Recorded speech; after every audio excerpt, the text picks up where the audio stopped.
اللہ رب العزت کی نعمتیں ہمارے اوپر اس قدر ہیں کہ ہم ان کو شمار بھی نہیں کر سکتے. اگر گننا چاہیں تو گن بھی نہیں سکتے. پروردگار عالم نے فرما دیا وَإِن تَعُدُّوا نِعْمَةَ اللَّهِ لَا تُحْصُوهَا. اگر تم اللہ تعالیٰ کی نعمتوں کو گننا چاہو تم اس کی نعمتوں کو گن بھی نہیں سکتے. تو ان گنت نعمتیں اللہ رب العزت نے عطا فرمائیں، مگر عام نعمتوں کے عطا کرنے پر احسان نہیں جتلایا.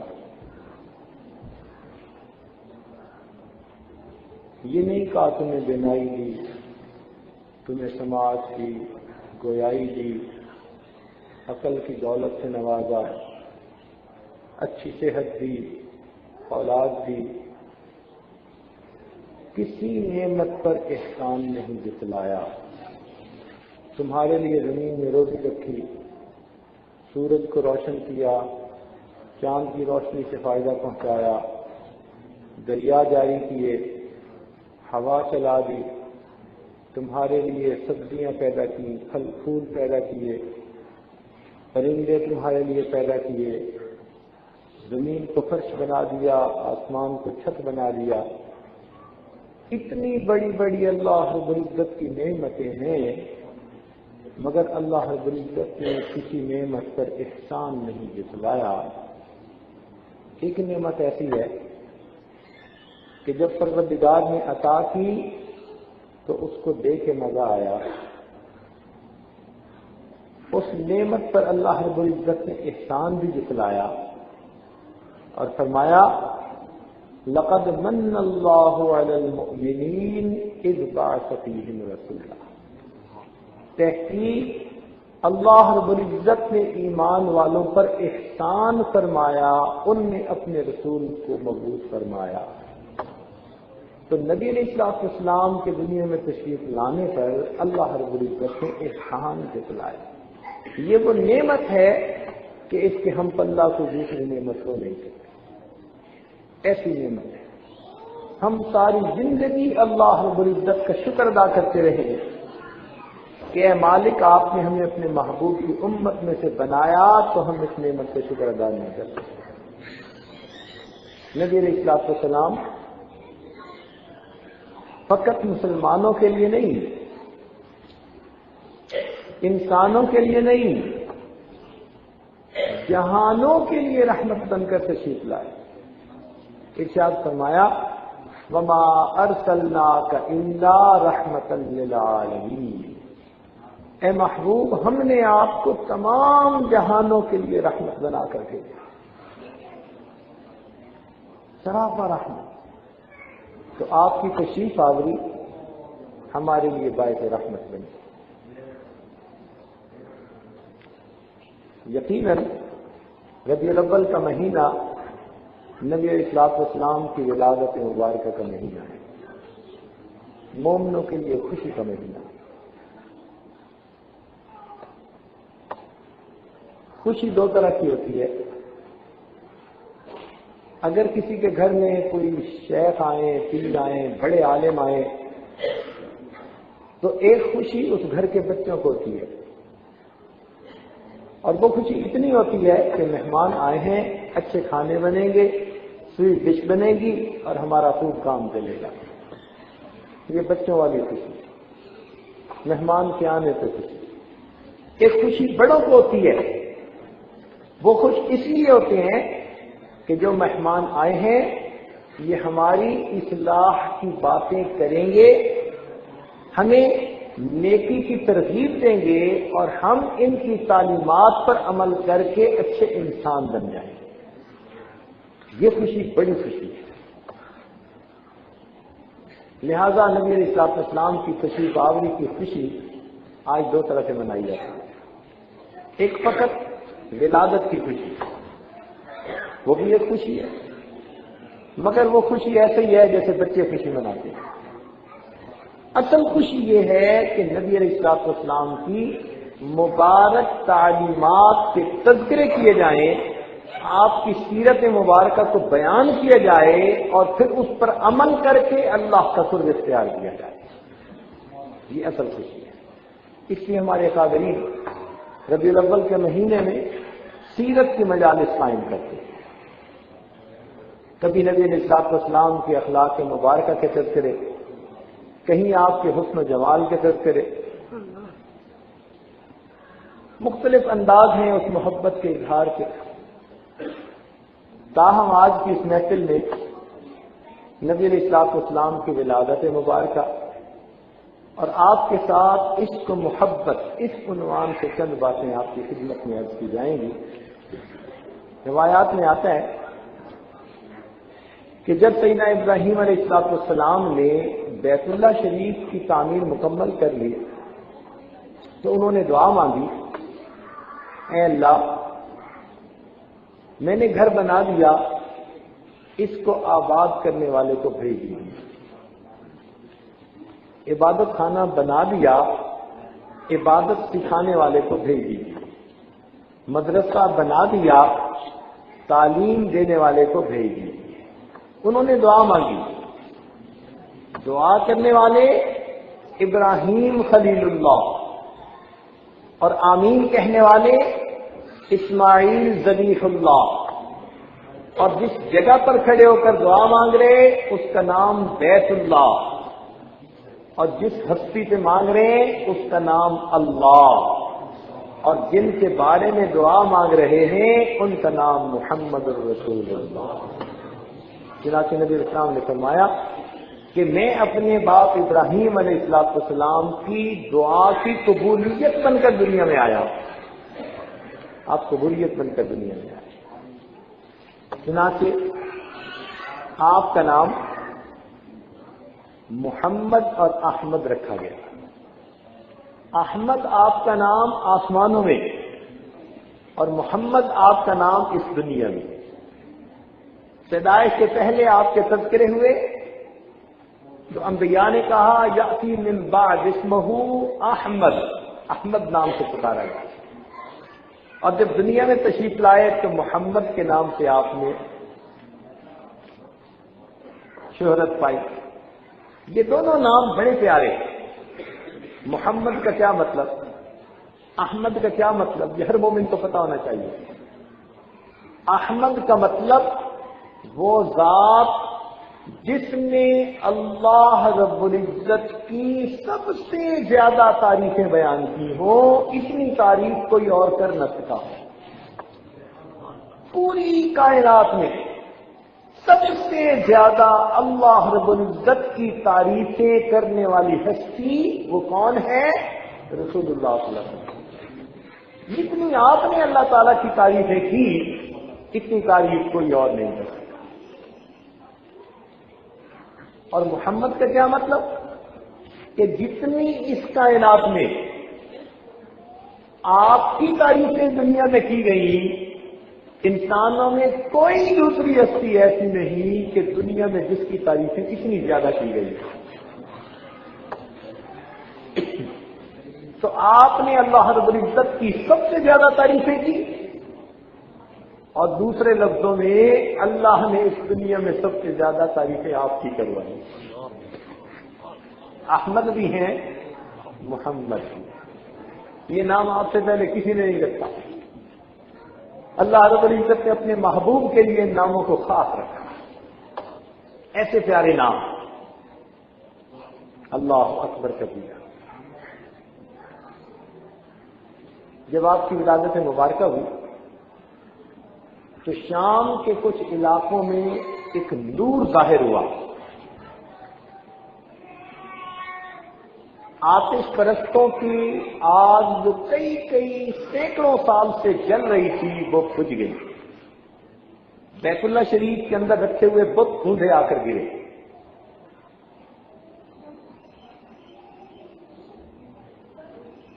کسرا کے محل کے 14 کنگرے نیچے آ کر گر گئے۔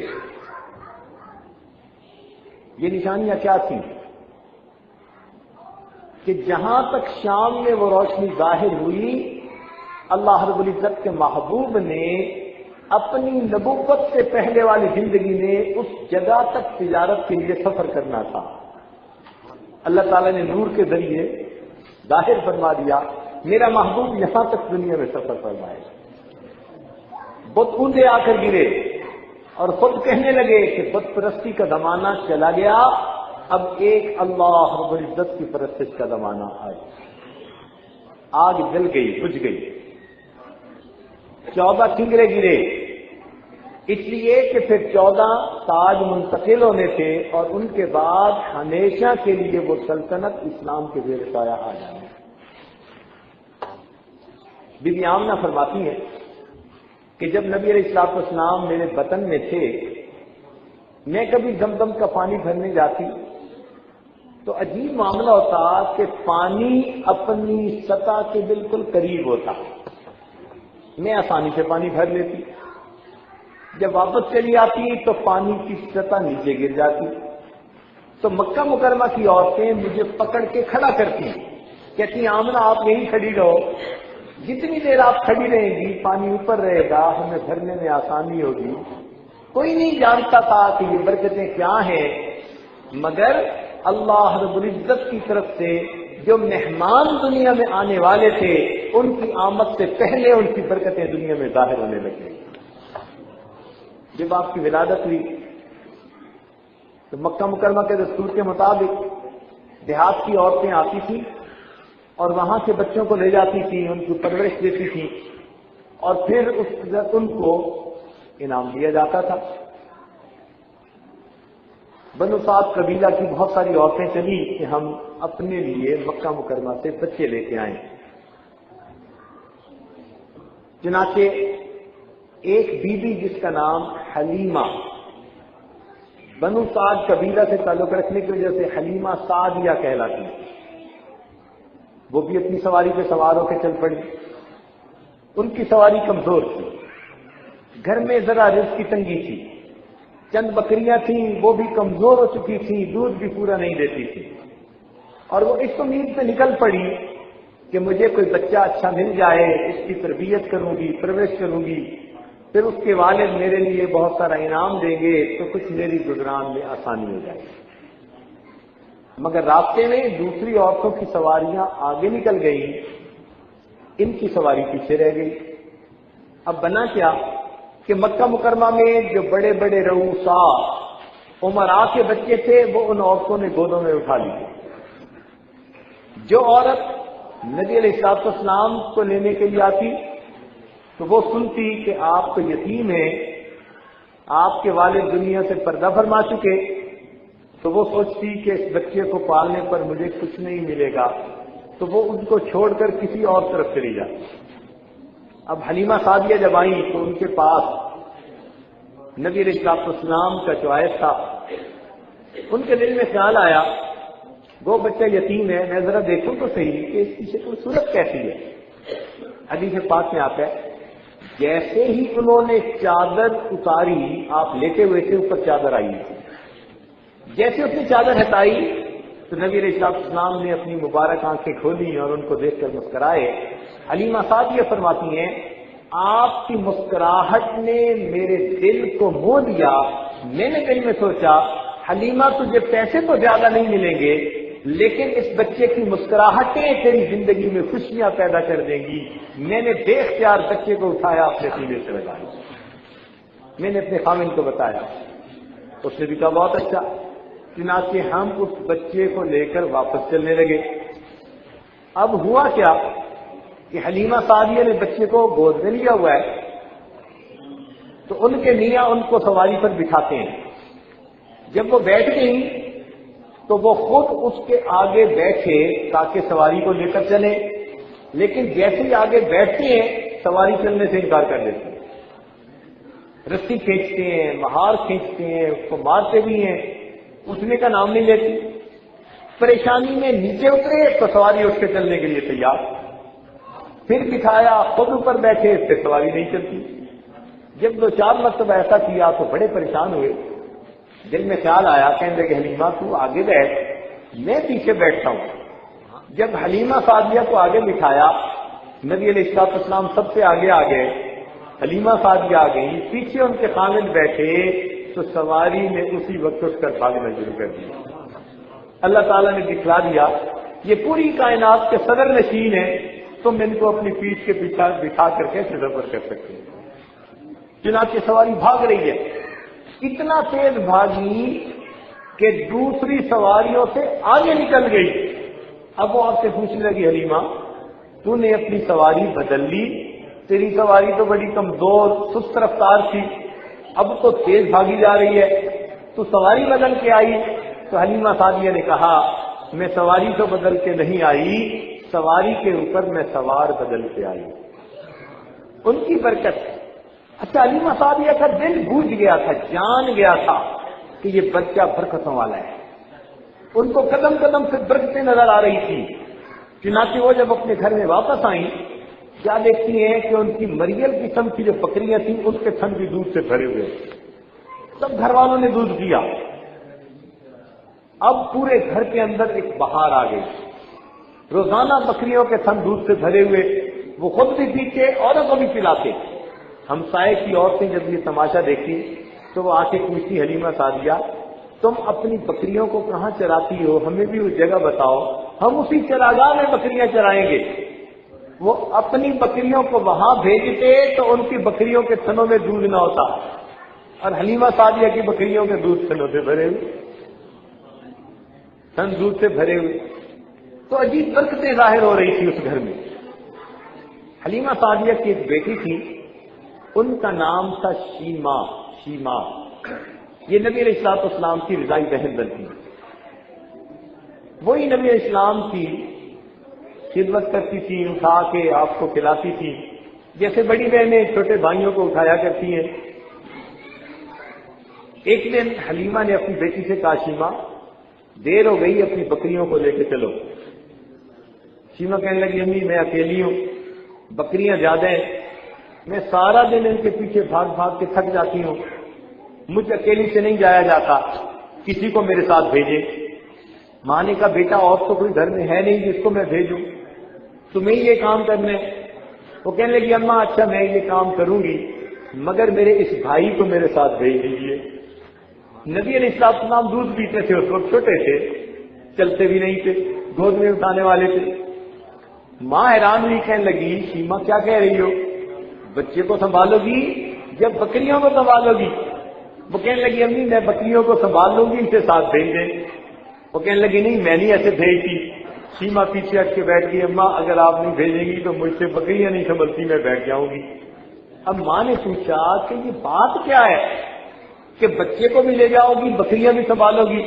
تو شیما نے جواب دیا، کہنے لگی، امی ایک مرتبہ میں اسے ساتھ لے کر گئی تھی، میں نے یہ دیکھا کہ تھوڑی دیر کے لیے بکریوں نے چر کے اپنا پیٹ بھر لیا، پھر جہاں پر میں اپنے بھائی کو گود میں لے کر بیٹھی تھی، ساری کی ساری بکریاں میرے گرد آ کر بیٹھ گئیں، میں بھی بھائی کا چہرہ دیکھتی رہی، میری بکریاں بھی بھائی کا چہرہ دیکھتی رہی۔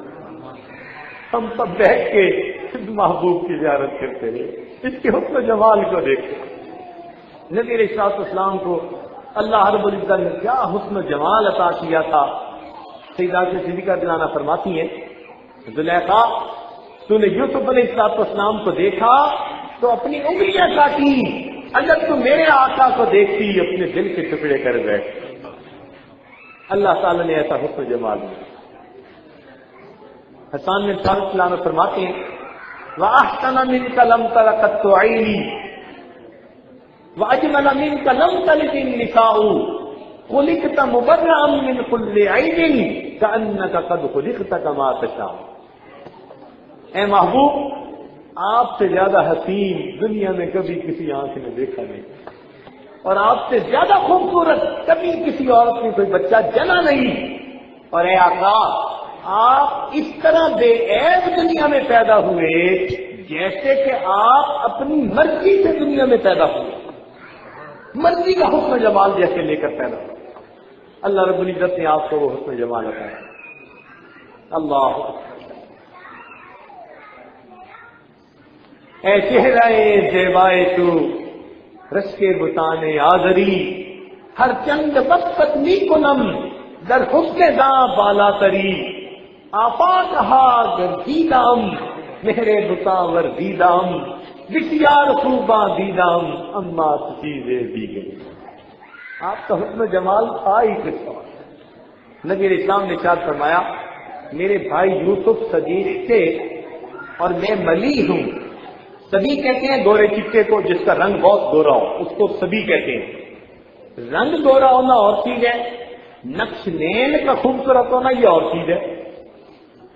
لیکن ملی کہتے ہیں جس کا نمکین چہرہ ہو، ایک دفعہ بندہ دیکھے تو دوسری دفعہ دیکھے بغیر چین نہ آئے، جس میں کشش ہو، جو دلوں کو کھینچے، جس کو جاذب نظر کہتے ہیں کہ بندہ متاثر ہوئے بغیر رہ نہیں سکتا، اس کو اردو میں نمکین چہرہ کہتے ہیں. نبی علیہ السلام نے فرمایا کہ میں ملیح ہوں، اور نبی علیہ السلام کو اللہ نے وہ حسن و جمال دیا تھا کہ جو چہرہ آپ کا ایک مرتبہ چہرہ مبارک دیکھ لیتا تھا بس پھر وہ آپ صلی اللہ علیہ وسلم کے خدام میں شامل ہو جاتا. صحابہ کرام کی جماعت نبی علیہ السلام کے عشاق کی جماعت. تو نبی علیہ السلام کو اللہ نے ایسا حسن و جمال عطا کیا.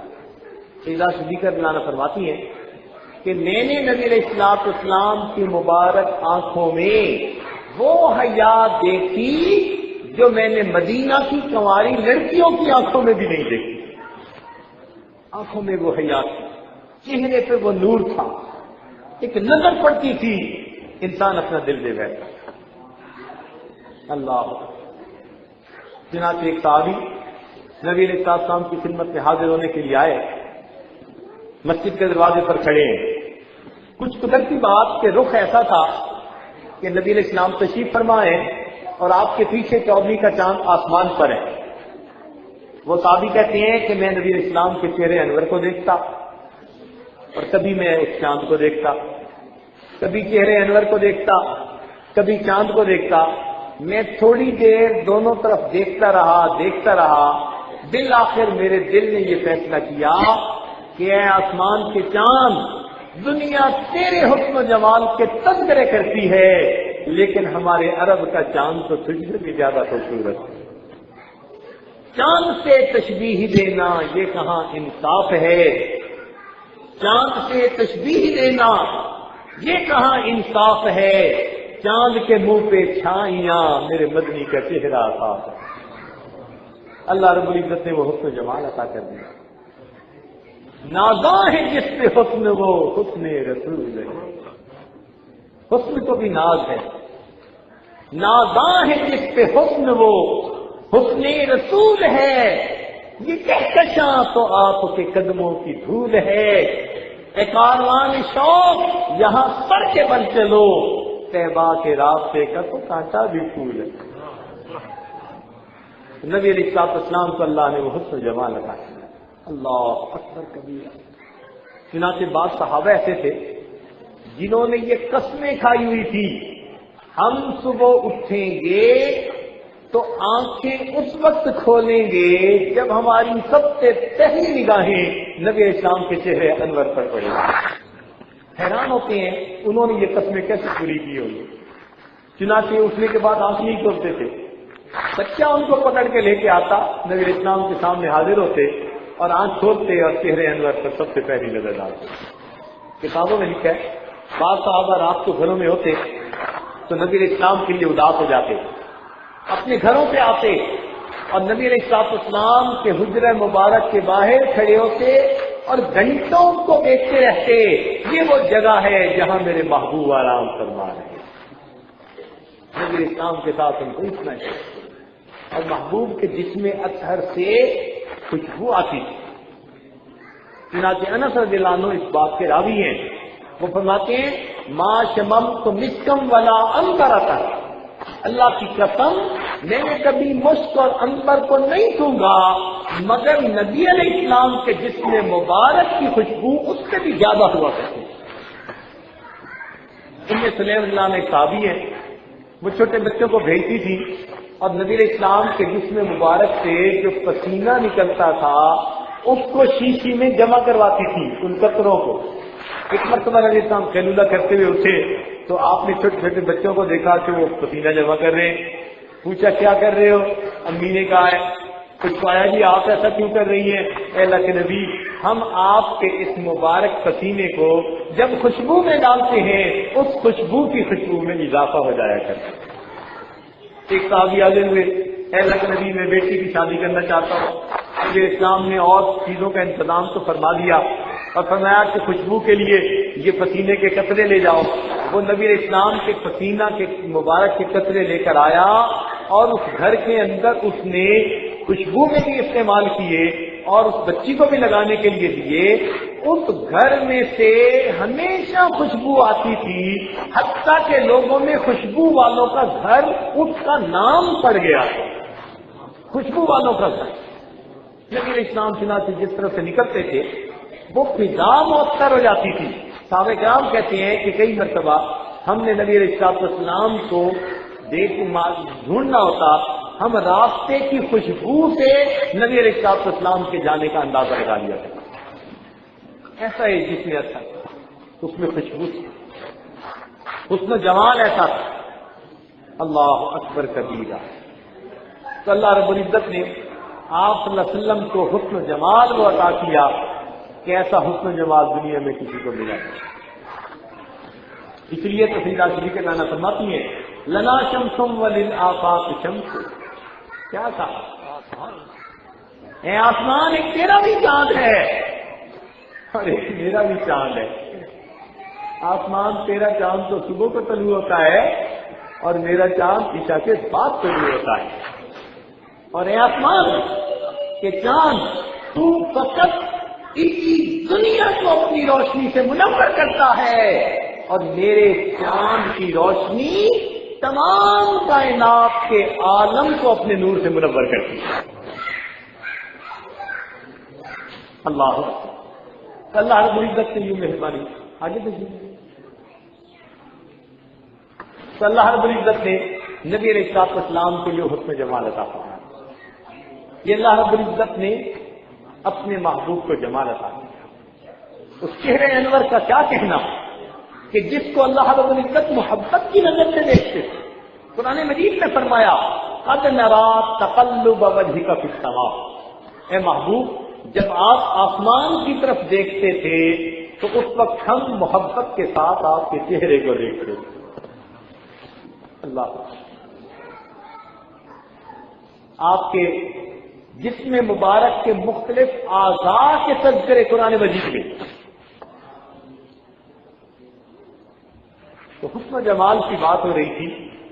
نبی علیہ السلام کو اللہ رب العزت نے ایسا جمال عطا کیا کہ اس جمال کے تذکرے آج کتابوں میں پڑھ کر انسان حیران ہو جاتا ہے. اس لیے صحابہ کرام آپ صلی اللہ علیہ وسلم کے عشاق تھے. اچھا یہ عجیب بات ہے, یہ بات ذہن میں رکھیں کہ نبی علیہ السلام محبوب کل جہاں ہیں, انسانوں کے ہی محبوب نہیں. نبی علیہ السلام محبوب کل جہاں ہے. یہ نقطہ یاد رکھیں. نبی علیہ السلام محبوب کل جہاں ہے. کائنات کی ہر چیز کو نبی علیہ السلام سے محبت, ہر چیز. جمادات کو محبت تھی نبی علیہ السلام سے. چنانچہ حدیث کے پاس میں آتا ہے سیدنا صدیق اکبر لانو کے گھر دو پتھر تھے. نبی اسلام جب کبھی تشریف لاتے تو ان میں سے ایک پتھر نبی اسلام کو سلام کیا کرتا تھا. جب نبی اسلام تشریف لاتے وہ پتھر سلام کرتا تھا اور دوسرا پتھر اس پر نبی اسلام تکیہ لگا کر بیٹھتے تھے. اس کا نام متقا تھا, ایک کا نام متکلم تھا. اب دیکھیے کہ پتھر بھی اللہ کے محبوب کو سلام کرتے ہیں. نباتات جمادات کو نبی علیہ السلام سے محبت ہے, نباتات کو محبت ہے. چنانچہ حدیث سے پاس میں آتا ہے کہ نبی اسلام جب کبھی ویرانے کی طرف تشریف لے جاتے تو راستے کے درخت نبی علیہ السلام کو سلام کیا کرتے تھے. نباتات کو محبت ہے. اور یہ واقعہ تو آپ نے سن ہی لیا ہوگا کہ نبی علیہ السلام جمعے کا خطبہ دیتے تھے اور ایک کھجور کا تنا تھا, کبھی کبھی اس پر سہارا لے لیا کرتے تھے. تمیم داری جانو جب اسلام قبول کر کے آئے تو انہوں نے مسجد نبی میں ممبر بنوا دیا. نبی علیہ السلام اگلی مرتبہ ممبر پر کھڑے ہو کر خطبہ دینے لگے. صحابہ کرام کہتے ہیں ہم نے رونے کی آواز سنی جیسے کوئی بچہ رو رہا ہوتا ہے. ذرا توجہ کی تو محسوس ہوا کہ وہ کھجور کا تنا رو رہا تھا جس کے ساتھ نبی علیہ السلام ٹیک لگا کر خطبہ دیا کرتے تھے. جب نبی علیہ السلام نے محسوس فرمایا آپ نیچے اترے, اس کے پاس آئے, آپ نے اس پر ہاتھ رکھا. جس طرح چھوٹے بچے کو ماں تسلی دے وہ سسکیاں لے لے کے چپ ہو جاتا ہے, اس طرح وہ کھجور کا تنا سسکیاں لے لے کر چپ ہو گیا. تو نبی علیہ السلام کے ساتھ جمادات کو بھی محبت, نباتات کو بھی محبت, نبی علیہ السلام کے ساتھ حیوانات کو بھی محبت, حیوانات کو بھی محبت. چنانچہ کئی مرتبہ ایسا ہوا کہ اونٹوں نے نبی علیہ السلام کو سلام کیا. ایسا بھی ہوا کہ جب نبی علیہ السلام نے حجۃ الوداع کے موقع پر جانوروں کو قربان کرنا تھا تو آپ نے 70 اونٹ قربان کرنے تھے.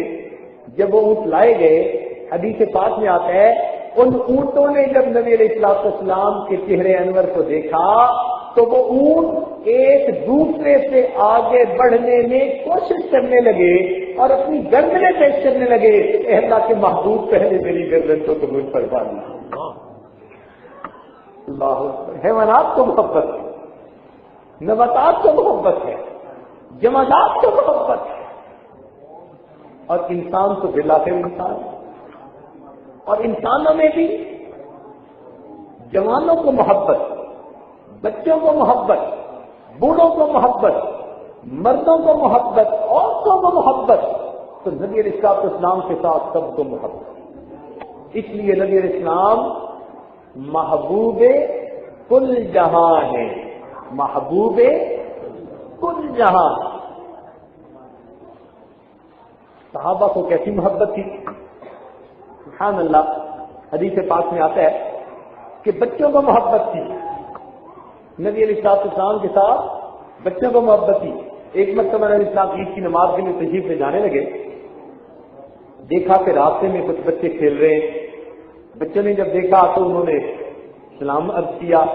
نبی علیہ السلام نے جواب دیا, آگے چل پڑے.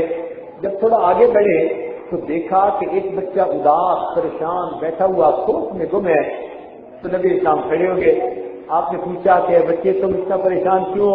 وہ عرض کرنے لگا, اللہ کے نبی میں یتیم مدینہ ہوں, میرے والد نہیں کہ میرے لیے کپڑے لاتے یا میرے لیے آج کچھ انتظام ہوتا پیسوں کا, میں دوسروں کے ساتھ کھیلتا, میں اداس بیٹھا ہوں.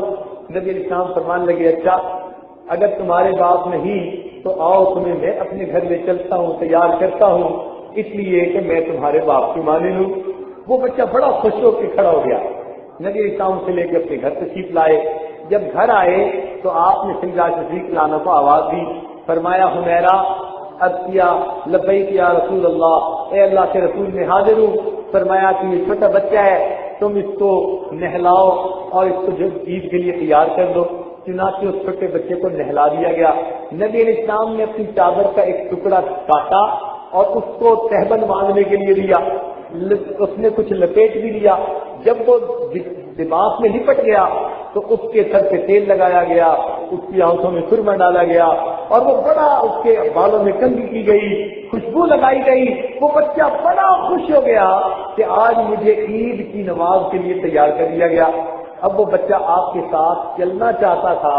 حدیث پاک میں آتا ہے اللہ کے محبوب نیچے بیٹھ گئے. آپ نے فرمایا کہ تو یتیم ہے تو تو آج پیدل چل کے نہیں, آج میرے کندھوں کے اوپر سوار ہو کر جائے. چنانچہ وہ بچہ نبی اسلام کے مبارک کندھوں کے اوپر سوار ہو گیا اور آپ اس کو لے کر اسی حالت میں باہر تشریف لائے. اب جب وہاں سے گزرے جہاں وہ بچے کھیل رہے تھے تو بچوں نے دیکھا تھوڑی دیر پہلے یہ مغموم تھا, ایک طرف بیٹھا ہوا تھا, ابھی نبی اسلام کے مبارک کندھوں پر سوار ہو کے نہا کے آ رہا ہے. تو وہ بڑے حیران ہوئے. اتنے میں اس بچے نے کہا کہ دیکھو مجھے نبی علیہ السلام کے گھر میں نہلایا گیا, تیار کیا گیا اور مجھے اچھے کپڑے پہنائے گئے. اللہ کے نبی مجھے عید کی نماز کے لیے لے کے جا رہے ہیں. جب اس بچے نے یہ کہا تو یہ جو کھیلنے والے بچے تھے ان میں سے ایک بچے نے ٹھنڈی سانس لی اور کہنے لگا کاش میں یتیم ہوتا اور اللہ کے نبی آج مجھے بھی اپنے کندھوں پر سوار فرما لیتے. سبحان اللہ، کاش میں یتیم ہوتا اور اللہ کے محبوب مجھے اپنے کندھوں پہ سوار فرما لیتے. نبی علیہ السلام اسے بچے کو لے کر مسجد نبی میں تشریف لائے. جب آپ منبر کے اوپر چڑھے تو وہ بچہ نیچے بیٹھنے لگا. حدیث پاک میں آتے آپ نے فرمایا نہیں تو نیچے نہیں بیٹھے گا.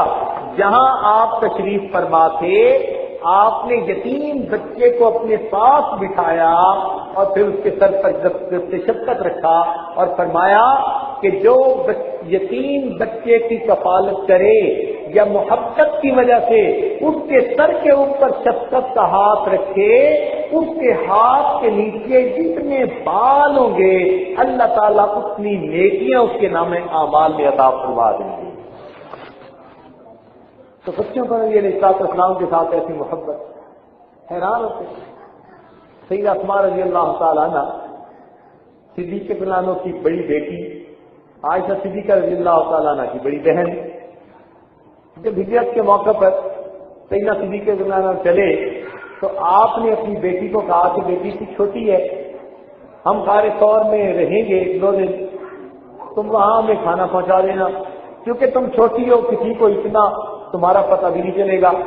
چنانچہ سیدہ اسماء ایک دن تو کھانا پہنچا کے آئی. جب دوسرے دن گئی تو نبی علیہ السلام نے دیکھا کہ چہرہ مغموم ہے، ماتھے کے اوپر چوٹ بھی لگی ہوئی ہے. تو نبی علیہ السلام نے فرمایا اسماء تجھے کیا ہوا؟ تو آج بڑی غمزدہ معلوم ہوتی ہے. وہ پہلے تو چھپ رہی، پھر رد کرنے لگی ہے اللہ کے نبی کل جب میں آپ کو کھانا دے کر واپس جا رہی تھی راستے میں مجھے ابو جہل مل گیا.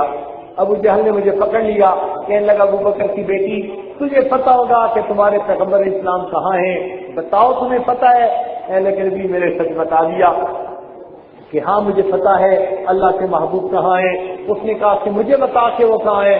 میں نے کہا تمہیں میں ہرگز نہیں بتاؤں گی. اللہ کے نبی اس نے مجھے دھمکایا، اس نے مجھے ڈانٹا، اس نے کہا میں سخت تکلیف دوں گا، سزا دوں گا، تمہیں پٹائی کروں گا.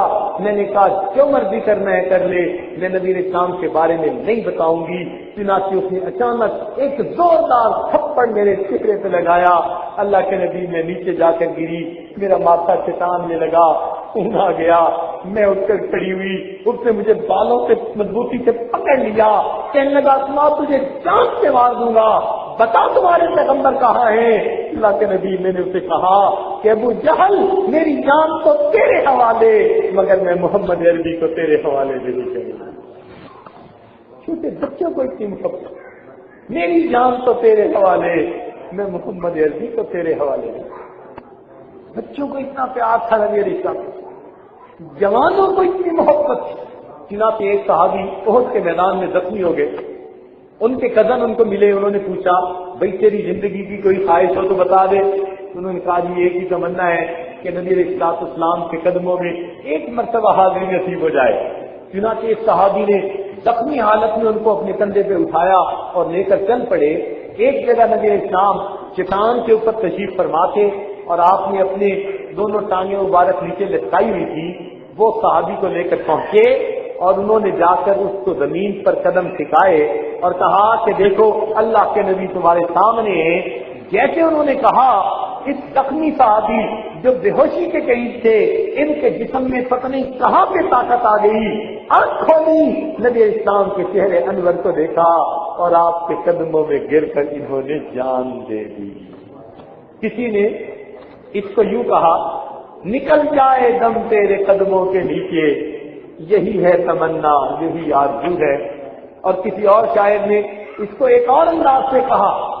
اس نے کہا کہ وہ زبان حال سے یوں کہہ رہے تھے آقا تیری معراج کے تو لوح قلم تک پہنچا، آقا تیری معراج کہ تو لوح قلم تک پہنچا اور میری معراج کہ میں تیرے قدم تک پہنچا.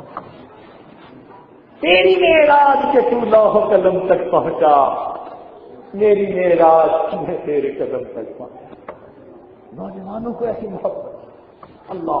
چنانچہ نوجوان صاحب بھی اپنے گھر سے آتے ہیں بڑے مغموم ہیں اے اللہ کے نبی یہاں تو جب بھی دل اداس ہوتا ہے آپ کی خدمت میں حاضر ہوتے ہیں، آپ کے دیدار سے آنکھیں ٹھنڈی کر لیتے ہیں۔ اے اللہ کے نبی جنت میں آپ تو اونچے درجوں میں ہوں گے اور ہم گئے بھی تو نیچے درجے میں ہوں گے۔ اے اللہ کے نبی اگر جنت میں آپ کا دیدار نہ ہوا تو پھر بتائیے کہ جنت میں کیا مزہ آئے گا۔ اب ذرا سوچنے کی بات ہے کہ صحابہ یہ بات پوچھنے کے لیے آئے کہ اگر وہاں آپ کا دیدار نہ کر سکے تو پھر ہمیں جنت میں کیا مزہ آئے گا۔ نبی علیہ الصلوۃ والسلام سن کر خاموش ہو گئے۔ اس میں جبریل علیہ السلام پیغام لے کر آئے کہ اللہ رب العزت کی طرف سے یہ فرمان ہے المرء مع من احب۔ نبی علیہ السلام نے یہ فرمان صحابہ کو سنا دیا کہ جنت میں بندہ اسی کے ساتھ ہوگا جس کے ساتھ اس کو محبت ہوگی۔ صحابہ کرام کہتے ہیں نبی علیہ السلام کی اس حدیث کو سن کر جتنی خوشی ہمیں ہوئی کسی دوسری حدیث کو سننے سے ہمیں اتنی خوشی حاصل نہیں ہوئی۔ یہ انڈورسمنٹ تھی کہ اس محبت کی وجہ سے ہمیں نبی علیہ السلام کے قدموں میں قیامت کے دن جگہ مل جائے۔ تو صحابہ کے نزدیک سب سے بڑی نعمت یہ تھی کہ قیامت میں نبی علیہ السلام کا ساتھ نصیب ہو جائے، آپ کے قدموں میں جگہ مل جائے۔ تو جوانوں کا یہ حال ہے۔ اللہ ایک صحابی ہے تشریف فرمائے، نبی علیہ السلام نے فرمایا کہ بھائی جس نے جس سے کوئی زیادتی کی ہو وہ دنیا میں اس کو بدلہ دے دے، اپنا حساب سمیٹ لے۔ اور پھر فرمایا اگر مجھ سے کسی کو کوئی تکلیف پہنچی ہو تو وہ مجھ سے بھی بدلہ لے لے۔ اب آقا نے یہ فرمایا اور غلام سامنے تو کون جرأت کرتا؟ ایک صحابی کھڑے ہو گئے، اے اللہ کے نبی مجھے ایک مرتبہ تکلیف پہنچی تھی اور میں بدلہ لینا چاہتا ہوں۔ نبی علیہ السلام نے فرمایا کہ وہ کیسے؟ اے اللہ کے نبی جہاد کی صفوں میں کھڑے تھے، آپ سب سیدھی کروا رہے تھے اور آپ کے ہاتھ میں ایک لاٹھی تھی، تو وہ لاٹھی آپ نے میری پشت پر لگائی کہ آگے ہو جاؤ، تو وہ لاٹھی مجھے چبھی تھی اور مجھے تکلیف ہوئی تھی، تو یہ بدلہ مجھے آپ سے لینا ہے۔ نبی علیہ السلام فرمانے لگے بہت اچھا، میں اس کے لیے تیار ہوں۔ نبی علیہ السلام نے اپنی لاٹھی اس کے ہاتھ میں دے دی اور خود تیار ہو گئے۔ اب ابو بکر عمر حیران ہے، یہ عاشق صادق، یہ غلام، یہ اپنی جان فدا کرنے والا، یہ نبی علیہ السلام سے بدلہ چاہتا ہے اور وہ بدلہ لینے کے لیے تیار، اور نبی علیہ السلام بدلہ دینے کے لیے تیار۔ ابو بکر عمر کا بس چلتا تو وہ کہتے کہ نبی علیہ السلام سے بدلہ نہ لو، ابو بکر کی جان حاضر ہے، عمر کی جان حاضر ہے۔ مگر کیا کرتے کہ نبی علیہ السلام فرمان لگے کہ نہیں، مجھ سے تکلیف پہنچی تو بدلہ بھی مجھے سے لینا ہے۔ وہ صحابی یہ سن کر کہنے لگے اللہ کے نبی جب آپ نے وہ لکڑی میرے جسم پر لگائی تھی تو میری تہبند تو تھی، میرے اوپر کپڑا کوئی نہیں تھا، کرتا نہیں تھا، اور آپ نے تو کرتا بھی پہنا ہوا ہے۔ نبی علیہ السلام فرمانے لگے اچھا میں اپنا کرتا ہٹا دیتا ہوں۔ چنانچہ نبی علیہ السلام نے اپنی پشت مبارک سے کرتا ہٹایا اور فرمایا کہ تم اپنا بدلہ لے لو۔ جب کرتا مبارک ہٹا اس صحابی نے اس چھڑی کو تو ایک طرف رکھ دیا، آگے بڑھ کر نبی علیہ السلام کی مہر مبارک کو بوسہ دے کر آپ صلی اللہ علیہ وسلم کو اپنے سینے سے لگا لیا۔ اللہ کے نبی مدتوں سے تمنا تھی کبھی آپ کی مہر نبوت کو بوسہ دینے کی سعادت نصیب ہو، کوئی موقع نہیں ملتا تھا۔ آج جب آپ نے فرمایا مجھ سے بدلہ لے لو، میں نے دل میں سوچا تیرے وقت جاگ اٹھے، تجھے اللہ نے موقع دیا۔ اے اللہ کے نبی بہانہ تھا آپ کی مہر نبوت کو بوسہ دینے کا، ورنہ غلام کو کہاں ضرورت ہے آپ سے یہ اپنے بدلے کا دعوت۔ صحابہ بہانے سنتے تھے، ایسی محبت تھی ان کو نبی علیہ السلام تو یہ سب عشاق کا ٹولہ تھا، عشاق کی ایک جماعت تھی، چھوٹے بڑے سب کے سب نبی علیہ السلام کے ساتھ سچی محبت رکھنے والے۔